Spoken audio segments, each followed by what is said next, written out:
காரசாரமான தக்காளி தொக்கு ரொம்பவுமே சூப்பராக இருக்கும். இப்போ தக்காளியுமே விலை கம்மி தான், செஞ்சு பாருங்கள்.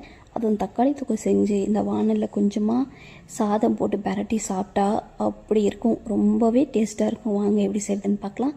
ஒரு கடாயை வச்சுக்கோங்க, அதில் கொஞ்சமாக எண்ணெய் விட்டுக்கலாம். நான் நல்ல எண்ணெய் கொஞ்சமாக, அதுக்கப்புறம் தேங்காய் எண்ணெய் கொஞ்சமாக கலந்து சேர்த்துருக்கேன். தாளிக்கிறதுக்கு கடுகு 1 டீஸ்பூன் போல், சீரகம், கொஞ்சமாக கடலைப்பருப்பு, கொஞ்சமாக உளுத்தம்பருப்பு சேர்த்துருக்கேன். வீடியோவில் வந்து மிஸ் ஆகிடுச்சு, நீங்கள் சேர்த்துக்கோங்க. அப்புறம் 15 போல் சின்ன வெங்காயம், 8 போல் பூண்டு நல்லா குட்டி குட்டியாக கட் பண்ணி அதையும் சேர்த்துக்கலாம்.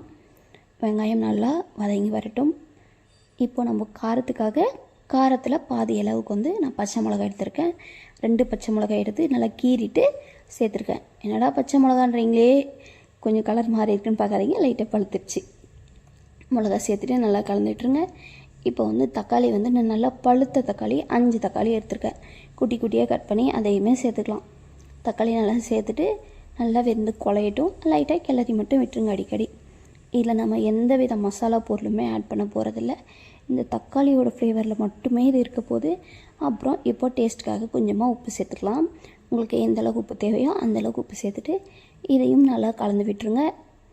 தக்காளி எல்லாமே நல்லா வதங்கி வரட்டும். அப்புறம் கொஞ்சமாக மஞ்சள் தூள் சேர்த்துக்கலாம். ஒரு 1/4 டீஸ்பூன் கம்மியாக மஞ்சள் தூள் சேர்த்துட்டு நல்லா கலந்து விட்டுருங்க. நல்லா கலந்து வரட்டும்.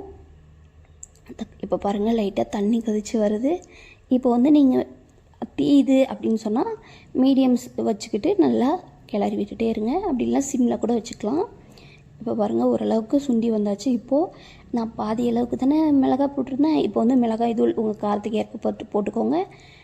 நான் தனி மிளகாய் தூள் தான் சேர்த்துட்டு நல்லா கலந்து விட்டுருங்க. இப்போவே உங்களுக்கு தெரியும் தக்காளி வந்து நல்லாவே வதங்கி வந்தாச்சு. இப்போ பாருங்கள், அடியில் ஒட்டாமல் நல்லா சுருண்டு வருது. அவ்வளோதான், தக்காளி தொக்கு ரெடி ஆகிடுச்சு.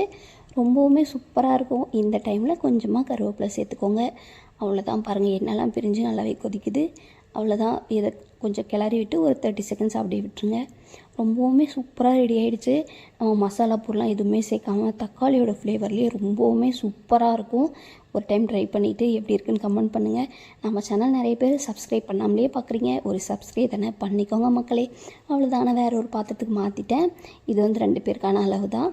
அப்புறம் அந்த வானலில் கொஞ்சமாக சாதம் போட்டு பரட்டி சாப்பிட்ற விதமே ரொம்பவுமே சூப்பராக இருக்கும்.